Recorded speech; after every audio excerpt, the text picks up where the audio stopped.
Iran और Israel के बीच बढ़ते तनाव के बीच भारत सरकार अपने नागरिकों को युद्ध क्षेत्र से सुरक्षित वापस ला रही है। इसके लिए बाकायदा एक विशेष अभियान चलाया जा रहा है जिसे ऑपरेशन सिंधु का नाम दिया गया है।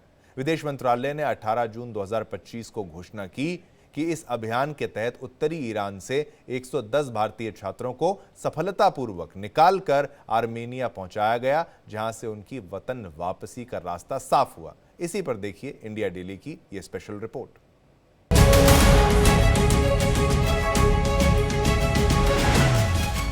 इजराइल ईरान युद्ध के दौरान एक कहानी भारतीय स्टूडेंट्स की भी है, क्योंकि छात्र जो हैं वो ईरान में पढ़ने के लिए गए थे। देखिए, शिक्षा जो है वो किसी भी स्टूडेंट के लिए, किसी भी युवा के लिए बेहद ज़्यादा महत्वपूर्ण होती है, क्योंकि एक सपना देखता है कि वो उस विद्या के माध्यम से, उस एजुकेशन के माध्यम में एक अपने जीवन की शुरुआत करने जा रहा है।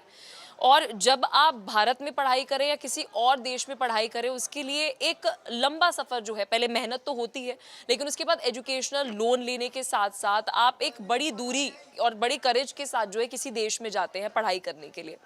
ऐसी कहानी जो है वो इजराइल ईरान युद्ध के दौरान सामने आई, जब ईरान में लगभग 6000 स्टूडेंट्स बताया जा रहा है जो फंसे हुए हैं। इंडियन एम्बेसी लगातार उन स्टूडेंट्स के साथ कांटेक्ट में है। पहले उन्हें सुरक्षित स्थानों पर लेकर आया जा रहा है ईरान में ही, और फिर उसके बाद उन्हें वापस वतन लेकर आया जा रहा है। लेकिन बड़ी बात यह है कि बहुत से छात्र वापस तो आ रहे हैं। अगर पहले फेज के अंदर अगर हम बात करें, जो स्टूडेंट्स यहाँ पर पहुंचे हैं और वो एमबीबीएस की पढ़ाई वहाँ पर कर रहे थे, उन स्टूडेंट्स का ये कहना है कि हम वापस तो आ गए हैं। फर्स्ट ईयर था, किसी का सेकेंड ईयर था, किसी का थर्ड ईयर था। बहुत ही अरमानों के साथ और कह सकते हैं कि बड़ी कठिनाइयों के साथ वो ईरान पहुँचे होंगे और एक नए जीवन की शुरुआत उन्होंने वहाँ पर की होगी। लेकिन अब उन्हें वापस आना पड़ रहा है। वापस आ गए, इस बात की खुशी तो है, चेहरे पर साफ तौर पर मुस्कान भी देखने को मिल रही थी, लेकिन साथ ही एक चिंता है, क्योंकि इजराइल ईरान युद्ध जो है अभी वो थमते हुए नजर नहीं आ रहा। अगर एक्सपर्ट्स की माने और जो पूरा भी सिनेरियो बना हुआ है उसमें कहा जा रहा है युद्ध और ज़्यादा अभी बढ़ेगा, टेंशन्स और ज़्यादा बढ़ेंगी। तो अगर टेंशन बढ़ेंगी, पता नहीं कितने महीने, कितने सालों, कितने हफ्ते तक ये युद्ध चलेगा, और फिर उसके बाद ईरान कब एक सेफ प्लेस बनेगा आपके लिए, उन स्टूडेंट्स के लिए, ये भी एक बड़ा सवाल है। तो जो स्टूडेंट्स वापस आए हैं उनकी चिंता भी ये है कि आगे हमारे फ्यूचर का क्या होगा, क्योंकि आप अपने सेमेस्टर की जो फीस है वो दे चुके हैं। कोई अपने मिड एमबीबीएस की पढ़ाई तक पहुंच चुका होगा, किसी का फर्स्ट सेमेस्टर होगा, किसी का 6th सेमेस्टर होगा, डिग्री लेनी होगी, बहुत सारे देखिए सवाल जो है वो खड़े हो जाते हैं। लेकिन अभी जो स्टूडेंट्स हैं वो इस बात को लेकर तो बहुत खुश हैं कि जी देखिए, वतन हम वापस आ चुके हैं सुरक्षित, और जो उनके दोस्त वहाँ पर फंसे हुए उन्हें भी वापस लेकर आया जा रहा है। लेकिन बड़ा सवाल ये है कि इन स्टूडेंट्स का भविष्य जो है उसका क्या होगा, क्योंकि वहाँ पर ये बहुत से अरमानों के साथ पढ़ने के लिए गए थे कि भाई एमबीबीएस की डिग्री वहाँ से हासिल करेंगे, डॉक्टर बनेंगे। कुछ और स्टूडेंट्स कुछ और पढ़ाई जो है वो करने के लिए गए होंगे।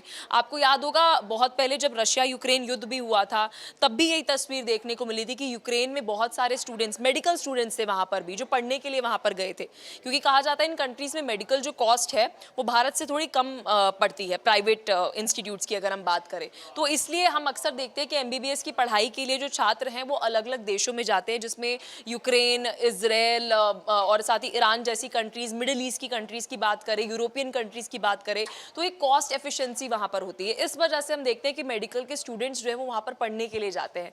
लेकिन जब लगातार हम देख रहे हैं कि वर्ल्ड वॉर 3 का बार बार जिक्र हो रहा है, क्योंकि एक तरफ रशिया यूक्रेन, वही दूसरी तरफ हम देख रहे हैं कि ईरान इजराइल का युद्ध जो है वो शुरू हुआ है, और ईरान में जो भारतीय हैं वो फंसे हुए हैं, स्टूडेंट्स जो हैं वो फंसे हुए हैं, और अभी भी वो वापस आने के बावजूद भी अपने भविष्य के बारे में सोच रहे हैं। ईरान में फंसे 110 भारतीय छात्रों को इंदिरा गांधी इंटरनेशनल एयरपोर्ट पर लाया गया है, और इनमें से ज्यादातर छात्र जम्मू कश्मीर से हैं। तो लगातार जिस तरह से ईरान और इजराइल का युद्ध चल रहा था, ईरान में कई छात्र फंसे हुए हैं, कई हजारों की तादाद में छात्र हैं, और ऐसे में लगातार जो इनके अभिभावक हैं वो परेशान हो रहे थे। जम्मू कश्मीर में आए दिन प्रोटेस्ट हो रहे थे, और माता पिता का ये कहना था कि उनके बच्चों को सुरक्षित भारत वापस लाया जाए। हालांकि दूसरी तरफ ऑपरेशन सिंधु के तहत सरकार लगातार ये कोशिश कर रही थी कि यहाँ पर और इन छात्रों को सुरक्षित भारत लाया जाए। और इसके तहत आर्मेनिया के रास्ते अब इन सभी छात्रों को भारत लाया गया है। तो लगातार जो प्रोटेस्ट चल रहे थे इन छात्रों के अभिभावकों के द्वारा, कहीं ना कहीं जब वापस ये छात्र लौटे हैं तो माता पिता के चेहरों पर खुशी है। और इसके अलावा और भी जत्थे अभी आने हैं, यानी कि अभी तो ये कुछ ही छात्र आए हैं, तकरीबन 110 की तादाद में छात्र हैं जो कि भारत लौटे हैं। लेकिन लगातार भारत सरकार जिस तरह से सिंधु ऑपरेशन चला रही है उसमें कोशिश यही रहेगी कि जितने भी लोग, जितने भी भारतीय नागरिक अगर ईरान और इजराइल में फंसे हैं तो उन्हें तुरंत वापस भारत लाया जाए। खासतौर से ईरान की अगर हम बात करते हैं तो तेहरान में ज़्यादा तबाही मची है और जहाँ पर ये छात्र मौजूद थे वहाँ पर हालांकि इतना डिस्ट्रक्शन नहीं हुआ है, लेकिन उसके बाद भी चिंता इन छात्रों के चेहरे पर साफ देखी जा रही थी। जब ये भारत आए हैं तो उन्होंने राहत की सांस ली है और लगातार ये कोशिश की जा रही थी कि इन छात्रों को सुरक्षित वापस लाया जाए, क्योंकि उस वक्त जब ये वहाँ मौजूद थे तो शायद इन्हें लग नहीं रहा था कि ये किसी भी तरह से भारत पहुँच पाएंगे। लेकिन भारत सरकार जिस तरह से ईरान सरकार के संपर्क में रही और वहाँ से इन बच्चों का रेस्क्यू किया गया, इन छात्रों को वापस लाया गया है, ये एक राहत की खबर इनके लिए बनकर आई, क्योंकि आर्मेनिया का जो रास्ता है वहाँ से इन लोगों का रेस्क्यू किया गया। यानी ईरान ने साफ कर दिया था कि जो भी छात्र या जो भी नागरिक हैं किसी दूसरे देशों के, वो इस रास्ते से जा सकते हैं, क्योंकि जो बॉर्डर हैं वो खुले हुए हैं और ऐसे में ये सबसे सेफ रास्ता है। हालांकि इन छात्रों को पहले आर्मेनिया के रास्ते लाया गया और उसके बाद इन्हें वहीं से भारत लेकर आया गया है। तो लोगों के अंदर अब खुशी है और अभिभावक काफ़ी खुश नज़र आ रहे हैं, क्योंकि उनके जो बच्चे हैं वो सुरक्षित घर वापसी हो चुकी है उनकी और वो भारत पहुंच चुके हैं। और ऐसे अभी और भी जत्थे आने भी बाकी हैं। हम उस बस में हैं जो बस में ईरान से छात्र आए हुए हैं और अब इसके बाद ये लोग दिल्ली आ चुके हैं और अब ये कश्मीर वापस जा रहे हैं। यही वो बस है जिसमें बहुत सारे स्टूडेंट्स हैं, साथ ही कई लोग हैं जो कि ये जा रहे हैं अपने कश्मीर में। आइए कुछ लोगों से बात करने की कोशिश करते हैं जिस हिसाब से नेशनल कॉन्फ्रेंस ने ये बस दी है इन छात्रों को कि ये आराम से कश्मीर पहुंच सकें। मैम ये बताइए, आप ईरान से जब आए किस तरह की समस्या आई थी, वहाँ पे क्या प्रॉब्लम्स थी?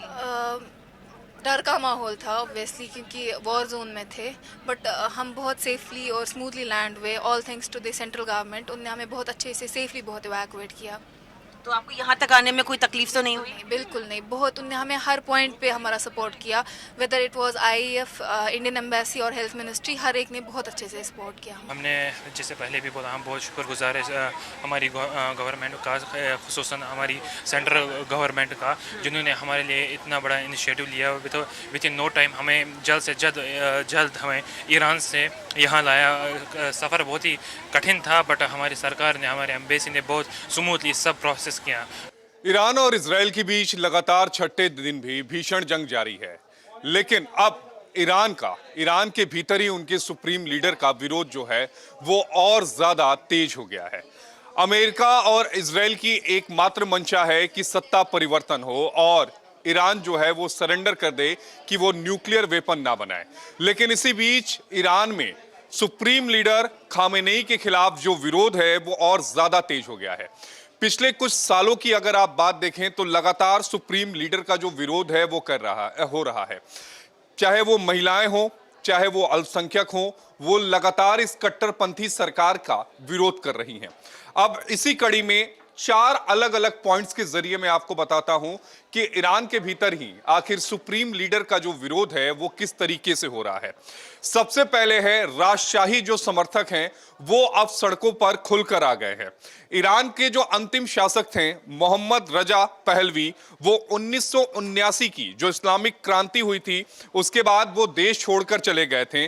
उनका निधन 1980 में हो गया, लेकिन उनके बेटा रेजा पहलवी जो वर्तमान में अमेरिका में रह रहे हैं और ईरान में जो इस समय सब कुछ चल रहा है, ईरान का एक बड़ा हिस्सा, एक बड़ा ताकत जो उनके समर्थन में आ चुका है, यानी रेजा के समर्थन में अगर ईरान की जनता की बात करें तो वो आ रहे हैं। रेजा की अगर बात करें तो इनके समर्थक ईरानी प्रवासी समुदाय है जो राजशाही का समर्थन करता है। हालांकि ये कहना कठिन है कि देश के भीतर राजशाही का विचार कितना लोकप्रिय है, क्योंकि अधिकांश ईरानी क्रांति के पहले इसे शासनकाल को नहीं जानते और बहुत कुछ बदल चुका है। जो दूसरा अहम नाम इस पूरी कड़ी में निकलकर सामने आ रहा है वो मुजाहिदीन ए खलक है। मुजाहिदीन ए खलक एक ताकतवर वामपंथी संगठन है और इसका उदय ईरान में 1970 के दशक में हुआ था। शाह सरकार और अमेरिकी ठिकानों के खिलाफ इसने बम धमाके किए और इसे फारसी में MEK या MKO भी कहा जाता है। इस संगठन ने 2002 में सबसे पहले ईरान के गुप्त यूरेनियम संवर्धन कार्यक्रम का सार्वजनिक रूप से खुलासा किया, लेकिन अब इसकी देश के भीतर जो अगर हम बात करें पॉपुलैरिटी वो कम है, लेकिन लगातार ये खामेनेई के खिलाफ जो प्रदर्शन हो रहे हैं उसमें अपनी जमीन को तलाशने में जुटा है। जो तीसरा एंगल है वो है जातीय अल्पसंख्यक समूह, वो भी ईरान के कट्टरपंथी सरकार के खिलाफ सड़कों पर आ गए हैं। ईरान के कुर्द और बलूच की अल्पसंख्यक आबादी जो ज्यादातर सुन्नी मुसलमान हैं, लंबे समय से जो इस समय ईरान में शिया सरकार है उसका विरोध कर रहे हैं। पश्चिम ईरान की बात की जाए तो कुर्दिश जो समूह है वो लंबे समय से इस्लामिक गणराज्य के खिलाफ विरोध और संघर्ष का नेतृत्व कर रहा है, जबकि बलूचिस्तान जो पाकिस्तान से सीमा से सटा हुआ इलाका है उसमें ईरान विरोध कई स्तरों पर हो रहा है। चौथी अगर इसमें एंगल की बात करें तो जन आंदोलन और विरोध प्रदर्शन जो है वो तेज हो गया है। ईरान पर समय समय पर हजारों की संख्या में नहीं, लाखों की संख्या में जो लोग हैं वो सड़कों पर उतर रहे हैं। 2009 के राष्ट्रपति चुनाव के बीच मीर हुसैन मुसावी और मेहंदी के समर्थकों ने व्यापक प्रदर्शन किए। उन्होंने धांधली का आरोप लगाया, उन्होंने घोटाले का आरोप लगाया। 2022 की बात करें तो महिलाओं ने अधिकारों को लेकर अपनी आवाज उठानी शुरू कर दी। महिला जीवन, स्वतंत्रता आदि महीनों तक चला, लेकिन कोई बहुत ज्यादा बदलाव नहीं आया। चूंकि ईरान के सुप्रीम लीडर खामोनेई को सत्ता से हटाना ही अमेरिका और इजराइल का मकसद है, तो ऐसे में ये चार जो अहम विरोधी गुट हैं वो ईरान की सड़कों पर आ गए हैं। उनका साफ तौर पर कहना है कि 1980 के दशक में जो सत्ता का परिवर्तन हुआ था वो सही नहीं है, अब समय के हिसाब से इसे बदलना चाहिए। तो एक तरफ ईरान के सर्वोच्च लीडर यानी खामनेई इजराइल से भी युद्ध कर रहे हैं, दूसरी तरफ अगर बात करें तो वो देश की जनता के भीतर जो विद्रोह है उससे भी उलझे हुए हैं। तो अब देखना यह होगा कि क्या अमेरिका, इजराइल और ईरान के वो चार समूह जो चाहते हैं कि सत्ता का परिवर्तन हो, वो सत्ता का परिवर्तन होता है या नहीं, क्योंकि खामनेई ने साफ कह दिया है कि वो सरेंडर तो नहीं करेंगे। ईरान और इजराइल के बीच जंग छिड़ी हुई है। दोनों देश एक दूसरे के ऊपर बड़ी संख्या में मिसाइल दाग रहे हैं। जहां ईरान के पास बड़ी संख्या में बैलिस्टिक मिसाइल्स हैं, वहीं इजराइल के पास हथियारों का बहुत बड़ा जखीरा है और उसके साथ साथ अमेरिका का अकूत समर्थन भी इजराइल को प्राप्त है। ऐसे में इस जंग के थमने के आसार बहुत जल्द नजर नहीं आते। उसमें से ईरान ने यह भी कह दिया है कि इजराइल को उसके किए की सजा मिलेगी, उसे उसके किए का अंजाम भुगतना होगा। यानी ये जंग अभी नहीं थमेगी, ये जंग अभी जारी रहेगी।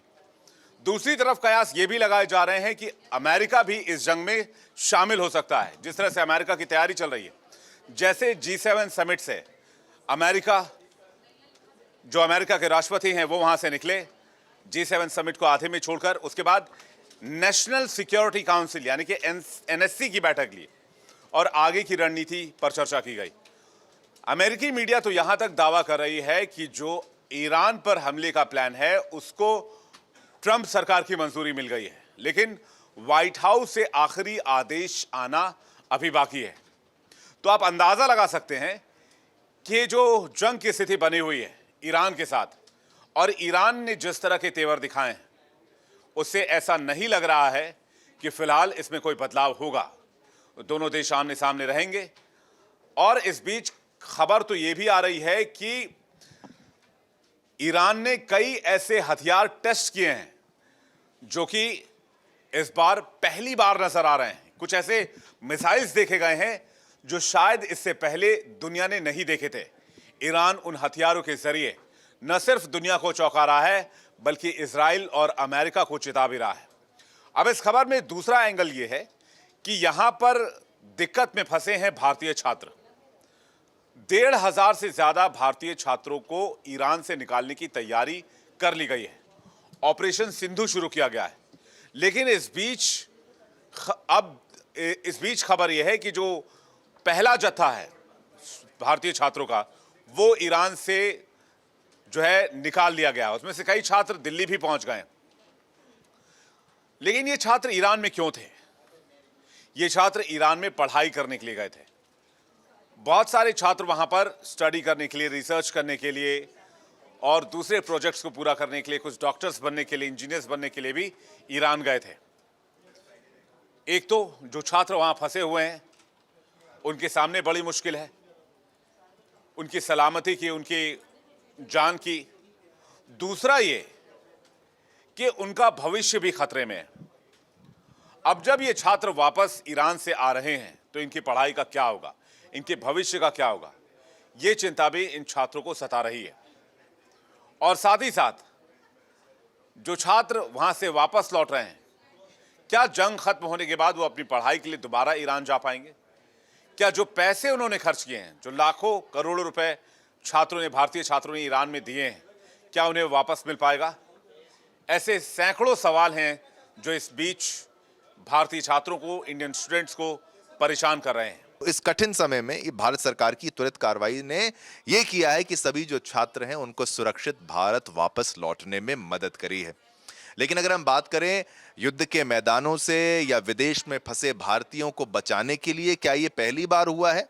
नहीं, ये पहली बार नहीं हुआ है, ऐसा कई बार हो चुका है। अब उसी के बारे में मैं आपको जानकारी देता हुआ चलता हूं। शुरुआत करते हैं, चलिए 1990 की बात कर लेते हैं। 1990 की बात करें तो कुवैत एयरलिफ्ट, ये बड़ा फेमस है।